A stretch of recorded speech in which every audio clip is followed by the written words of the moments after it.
I work in Bangladesh. I live in Bangladesh, and I'm currently being elected as chairperson of the Aino Shalish Kendra, which is a legal aid and human rights organization, which a group of us had started about 26 years ago now. And it had small beginnings. So our purpose then was it was towards the end of movement against military rule for democracy and so on. And some of us felt that even if we had elections, even if we had an elected government, what would it mean in terms of justice for ordinary people, particularly women, workers, and so on?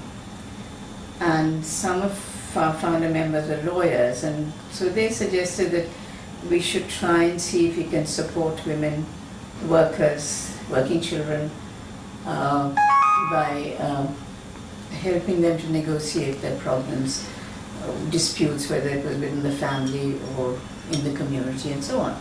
So at that time it started off with a mediation, which is what Einstein means, the mediation center. But as you confront the lives of people, you realize it's got to do with much more than immediate disputes. It has to do with their having to contend with whatever dominant beliefs, traditions, customs, whatever. So it goes beyond, it's not just the state, it goes beyond into looking at the society and social structures. I think when we started the organization, I'm looking at it from the point of view of the organization itself, because we've been also very engaging ourselves with political, social processes of change and seeing how we can bring about change. Change in the sense of enabling people to make their choices and their relationships and their own life choices and so on. And whether they can make these choices can be rational, based on their own needs, or whether they're being dominated by whatever beliefs that are being imposed on their lives. So if you look at Bangladesh and its beginnings, well, first of all, since the political struggle, which was, I suppose you could call it the struggle, which the political struggle being termed as a struggle for assertion of your identity, language, and democracy, because we've had military rule for ever so long in Pakistan. So it was also seen as a struggle for democracy. So of course that landed up in the 9 months war, leading to all the violence, particularly violence against women, rape and other forms of sexual violence. And then when you emerged out of that into an independent country, and I would think that although the ethos of the movement, as it was expressed, was in terms of, we don't believe in using religion to dominate people's lives, or we don't believe in using religion to impose politics on people's lives, and therefore, particularly the younger progressive forces were talking about socialism and secularism and nationalism and democracy. Those are the 4 principles, and that seemed to have been articulated. And I suppose to a lot of people, I mean, I'm not talking in terms of numbers, but to some people, I suppose the idea of secularism appealed because the Pakistan government was using religion as a means of building a nation state. But it was an imposition of an ideology, and so obviously the Bengalis, having been left out of everything else, didn't feel. So it was easier to talk about secularism.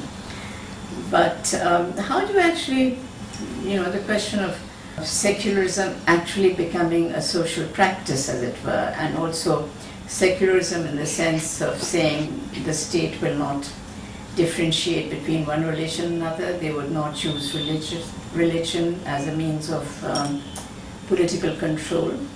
I think those were the 2 ideas and in terms of what it meant. But 2 things. One is, I think, since people tend to be fairly strong in their ritualistic beliefs, and have grown up on this tradition of, particularly in Bengal, since the majority is Muslims, on their faith in Islam and God and so on. And even for the Hindus and the Buddhists who are there, this question of your religion, it determines your personal lives, your family relationship, even to some extent your legal relationships. I mean, inheritance and so on, and your marital relationships are determined by the religion. So I suppose it becomes very important in people's lives, which is one reason why it's been difficult to actually clarify what the state's role would be in saying that this is a secular state. And secondly, I think the second reason why it's been difficult to actually move towards a secular state is because soon after its independence, 3 years after independence, we had a military coup, and that got rid of the leaders, civilian leaders who were part of the independence struggle and so on. And the military tends to, I think, die itself. And there were, I suppose, external pressures, Saudi Arabia, Pakistan and so on. So we find going back again to the kind of thing that Pakistan had articulated. It comes out in the language, it comes in the government-controlled media. So, then you have these recitations from the Quran or whatever. You have the Islamic education. They call it religious education, not Islamic education, but by virtue of the fact the majority of students were Muslim, it became Islamic education. So then you start, the language and the culture and so on. And to most people, I suppose, they would say, yes, well, we are Muslim, so why not? And so I think one has to, if a state says that we are secular as a state, then it has to take a very strong line and not bring in religion into political matters. But that didn't happen. And actually what happened was that after 1975, the fundamentalist parties, which had actually opposed independence, then crept into power, and they were able to lay down their line, the ideological line. And so for several years this went on. And not only did they change the constitution by removing the word secularism and replacing it with the words faith in Allah and so on, but subsequently, I think in 1987, which is about 16 years later, the next military ruler, Ishaq, then made another amendment in the constitution saying Islam will be the state religion. I mean, that is obviously discriminatory, because you are now discriminating between one group and the other group. However, that was done. And the sad part of it is that although there was some rhetoric from the political parties that we believe in secularism, we don't want this, but when they were in a position to change this constitution amendment, as recently, we've had a court judgment, a very strong judgment from the Supreme Court, saying that the amendments made by the military rulers on this subject particularly were illegal, because the constitution changes had to be made by Parliament and not just arbitrarily by a military ruler. So that part of the amendment, which was made by Ziaur Rahman, which removed secularism, that has gone from the constitution. But on the other hand, the other amendment made in 1987 by General Ershad, in which it said that Islam would be the state religion, that has not been removed by this. Although this party has a 3/4 majority in Parliament, they have not done it yet. And this could be for various reasons of expediency. If they think that, it could be expediency in the sense that you feel there's a sentiment for this kind of thing, so you don't deal with it. Or it could be because their political alliance with General Ershad. It's difficult to say which one is correct. So this makes it a bit ambivalent. What are we then? If in one constitutional article you bring in secularism, in the other constitutional article you say Islam is a state religion, it's very ambivalent. And as this is as far as the state is concerned, I think But in terms of, social changes, whether society accepts these changes or not, I mean, how do societies actually get influence? How do they move in a certain direction? Well, we have the television, one channel which is a government-owned, a public channel, which is of course controlled by the government. One radio station, which is controlled by the government. And in both these public channels, there is a use of religion. So it starts with recitation, or from all different books. And then I find that when meetings are held against the recitation and so on, so which is unnecessary because it's influencing people subconsciously, because then you get used to this kind of thing. On the other hand, it wouldn't make any difference, I don't think, if it wasn't there, this wasn't there. More substantially, I think if you're really moving towards secularism, then we should have looked at the laws in the country, to what extent they're based on religion. Our laws relating to women are all determined based on our religious precepts. So, if I'm a Muslim, my inheritance is less than what my brother would get, and so on. If I'm a Hindu woman, then I don't get anything, and so on and so forth. So these are areas that I think at least some steps could have been taken to look at the possibilities of reform. I know women's groups have been doing their own homework on this. We've even prepared, where the area of discrimination is, what we could do to change, and so on. But it hasn't happened in practice. And then there is, of course, I think, a natural sort of discrimination where you find that, for instance, in the public sector services or military administration and so on, you have discrimination, concealed discrimination in terms of appointments. So how many people from the minority religions are actually, being selected and so on. That certainly affects people's lives to a great extent.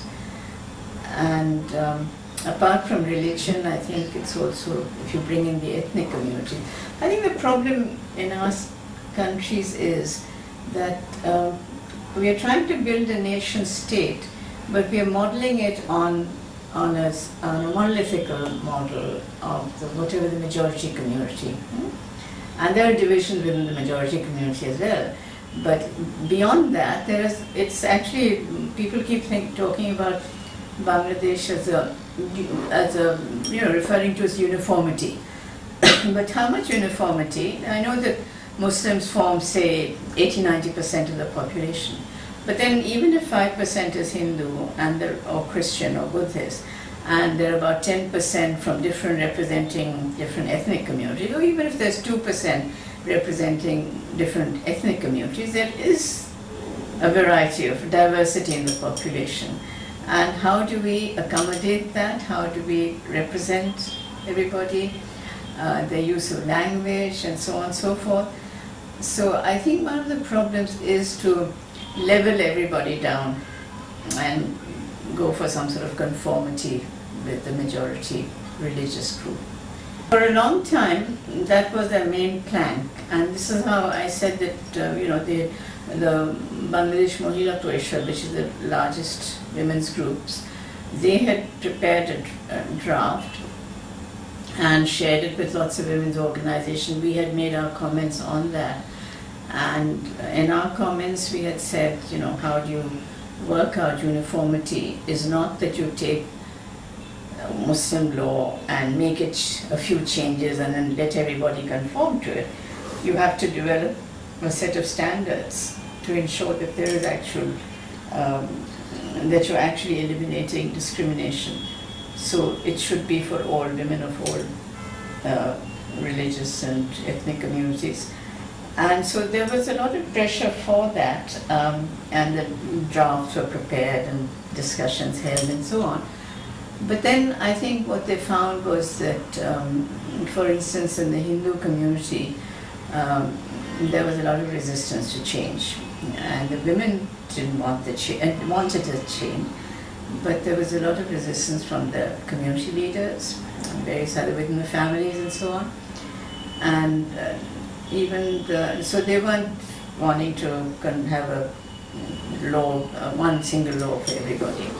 So after that there was talk about, well, if it's becoming so difficult in terms of pushing a uniform law, let's look at see how you can change the laws of different communities there and see.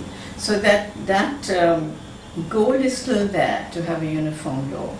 But women are also talking about making changes within each religious community, but I must say we are not getting very far. When you talk to the Hindus, Hindu leaders are not willing to consider it yet. Actually, there's less discrimination in the Christian law, except on certain matters like divorce, I think. I'm not sure about adoption. There's discrimination, of course, as you know, in the Muslim law, particularly relating to inheritance. But then the inheritance doesn't affect a large number of people. I mean, how many people have property to pass on, sort of thing.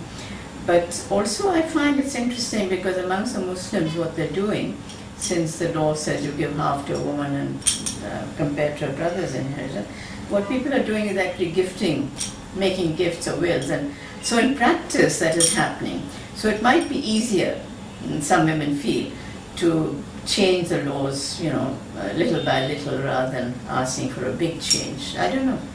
It's a question of strategy or tactics, I suppose. But there's also been a tendency to turn to customary practice, or call it customary practice. So for instance, over the last 10, 20 years, I would say this, what's appeared in the media, maybe it was always happening in Bangladesh, but we weren't that well informed, but the kind of reports about fatwas being issued. And sometimes, of course, it's happening during a mediation. When the village elders are called in for a mediation in a marital dispute or some dispute relating to a woman, and the tendency is to refer to morality or to religion and so on. And sometimes it's the imams are not there, but sometimes the imams are called into it, which gives it greater sanctity. And so there's been, I must say, the women's groups have been quite active in resisting that. And there's been at least a legal change. For instance, a result it's taken about 20 years, but as a result of the women's actions, filing criminal charges against the people who do this, who instigate the violence through fatwa. We've had a very good judgment from, I think, the Supreme Court, declaring these fatwas that instigate violence illegal. And the state has started acting on this. So when some incidents take place like that, we can actually call in the police and go for criminal cases. But it's very difficult to change the beliefs and whether it's beliefs or, obviously the people who are imposing these punishments are people who are very powerful or influential in the village, and the people on whom, or the women on whom these punishments are being imposed are in a very weak state. So it's very difficult for the individual to challenge it unless she also gets the support of other women's groups from either within that area or from the other parts of the country. So what we've done, lots of women's groups have filed cases and gone and given them support and so on. This hasn't actually stopped the practice totally, but it has come down. And the judgment itself means that you can turn to the law for this. And the state has had to act. And where women's groups have pushed for this, then that puts the police on attention, and they can't do what they would previously do, is to look the other way, close their eyes, and so on. So to that extent, I think the legal activism has helped, I think. But in terms of, changing community's values or the community's tolerance of violence, whether in the name of religion or whatever, I think that takes a lot more doing, and we still haven't got there. There is still this kind of morality policing. Oh, she's stepping out of her house, she's going out to work, she's having a relationship with somebody else, and these are the kind of behavior patterns that the fatwa givers are objecting to. when they're issuing these sort of edicts. In several cases, on the basis of which the courts gave these judgments, so each time there was a fatwa, we would take it up, and then we filed a public interest litigation. ASK and BLAST and Mahila Parishad, several other organizations got together and did public interest litigations against this issuing of fatwa, which is why we got the judgment from the High Court, and I think Supreme Court is also validated. But even so, this hasn't totally stopped the issuing of fatwas. And well, after the judgment, there were, I remember there have been about at least 3 cases, I can remember, 3 incidents, which were quite horrendous. This young girl who was, she'd gone out of the house to go to the toilet. In the villages, the toilets are outside. And this other person who recently returned from the Middle East, he raped her. And then he raped her, when she accused him, he called a mediation council. You know, they tend to call their own people. And of course, he called his own relatives. And they indicted the woman and beat her or whipped her, whatever, in the name of saying this is religious fatwa. And beat her so badly that she had to be taken to hospital and so on, and then she died in hospital. So that case was taken up. And the other incident that we first read about or saw on television, actually. In fact, I saw it. I was flicking the television news item, and you find these 2 women. I forget what the moral issue was. The 2 women were very friendly with each other, and they'd had some conflict with one woman's husband. So I forget what the whole issue was. But we found that the chairman had called these women in, and they had, it was like a public arena where people were collected all around, 100, 200 maybe, mainly men, and these 2 men were asked to beat the women. And there must have been a journalist there who took a photograph on his phone or whatever, so it appeared immediately on television. And those of us who saw it, said we must do something. So this was in North Bengal, so some women went up, women's groups went up and went to see what was happening. And it seemed that the locally elected chairman had done this. So he was, of course, immediately brought to task by the women and so on. And they were beaten very badly, so the women's groups that went up took them to hospital, looked after them, and gave them the kind of protection they needed to give their evidence. And I think that case was filed in court. And the police then had to take action. They weren't taking action earlier because the chairman is such an influential person.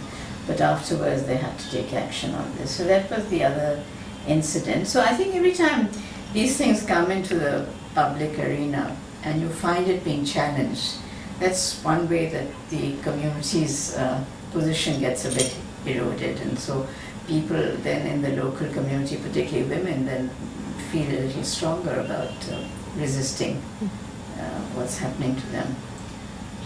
And yes, I think there are several, even amongst women's groups, not all of them fighting, but because some women's groups would say that, find our answers within religion, and each women's group, each religious group would define for themselves what their laws and social customs and so on would be. But there are other women's groups that are very strong about saying that, no, we want to settle within a secular system rather than turning to religion. Certainly, that has been Ain Charish's position. And because, there are some people who, I suppose, and there's some groups who actually believe in finding solutions within their own religion, but there are some groups who, for various expedient reasons, or maybe they feel this is an easier way out, that this is how the society is, so let me work within that kind of thing. And there are others who have a much stronger commitment to working towards a secular society, not just a secular state, but a secular society. And there are other sort of mixed groups that also, particularly the political groups, I would say the Communist Party and the left groups would certainly be working towards that in different ways. But if you look at how it penetrates through. For instance, amongst the women workers, for instance, you know, they're sort of in some of the factories, while they're doing their work, there's a lot of this religious talk that comes through, whether it's through the public channels or whatever. And yeah, and then I suppose the influence of the madrasas, because we have a lot of financial funding going to the madrasas, even from the government. And the excuse people make says, well, there's nowhere else to go for poor children. They're studying and they have to study, the madrasas offering them education. But the same funding could be put into government schools, and the government schools could run better and could be better managed. And that would certainly be the other option, which is not being tried out. Yeah, there's some madrasas which have been started by Saudi Arabia, some by Kuwait. But at one point, I think UNICEF or some of the international agencies were also, I'm not sure that they do it now, but they were certainly doing it, say, in the 1990s. And this is the excuse that they make, because, you know, there aren't enough government schools.